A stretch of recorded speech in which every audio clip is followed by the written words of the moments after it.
India does not have a national language. Instead, there is an official language which is Hindi. ഇന്ത്യയ്ക്ക് ഒരു ദേശീയ ഭാഷയില്ല. പകരം ഇന്ത്യയ്ക്ക് ഒരു ഔദ്യോഗിക ഭാഷയുണ്ട്. അതിൻ്റെ പേരാകുന്നു ഹിന്ദി. ദേവനാഗരി ലിപിയിലുള്ള ഹിന്ദി ഭാഷയാണ് ഇന്ത്യയുടെ ഒഫീഷ്യൽ ലാംഗ്വേജ്. ഇന്ത്യൻ കോൺസ്റ്റിറ്റ്യൂഷൻ ഹിന്ദിയെ ഔദ്യോഗിക ഭാഷയായി അംഗീകരിക്കുന്നത് 1949 സെപ്റ്റംബർ 14 ഈ സെപ്റ്റംബർ 14 നമ്മൾ ഹിന്ദി ദിവസ് ആയി ആചരിക്കുന്നതും. ഇന്ത്യൻ കോൺസ്റ്റിറ്റ്യൂഷനിലെ ആർട്ടിക്കിൾ 343 ക്ലോസ് 1 ഇന്ത്യയുടെ ഔദ്യോഗിക ഭാഷ ഹിന്ദിയാണെന്ന് പ്രസ്താവിക്കുന്നു.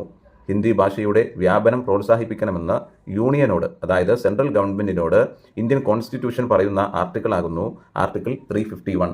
ഇന്ത്യൻ കോൺസ്റ്റിറ്റ്യൂഷൻ അംഗീകരിച്ച ഭാഷകളുടെ എണ്ണം 22 ആകുന്നു. ഇന്ത്യൻ ഭരണഘടന അംഗീകരിച്ച 22 ഭാഷകളെക്കുറിച്ച് പറയുന്ന പട്ടിക 8 ആകുന്നു. ഭാഗം 17, അതായത് ഇന്ത്യൻ കോൺസ്റ്റിറ്റ്യൂഷനിലെ ഭാഗം 17 ഇന്ത്യയുടെ ഔദ്യോഗിക ഭാഷയായ ഹിന്ദിയെക്കുറിച്ച് പറയുന്നു. ഇന്ത്യൻ കോൺസ്റ്റിറ്റ്യൂഷൻ അംഗീകരിച്ച 22 ഭാഷകളുടെ ലിസ്റ്റ് ഈ കാണുന്നതാകുന്നു. ഇതിൽ ഇംഗ്ലീഷ് ഭാഷയില്ല. ഇന്ത്യൻ കോൺസ്റ്റിറ്റ്യൂഷൻ അംഗീകരിച്ച ഒരേ ഒരു വിദേശ ഭാഷയാകുന്നു നേപ്പാളി.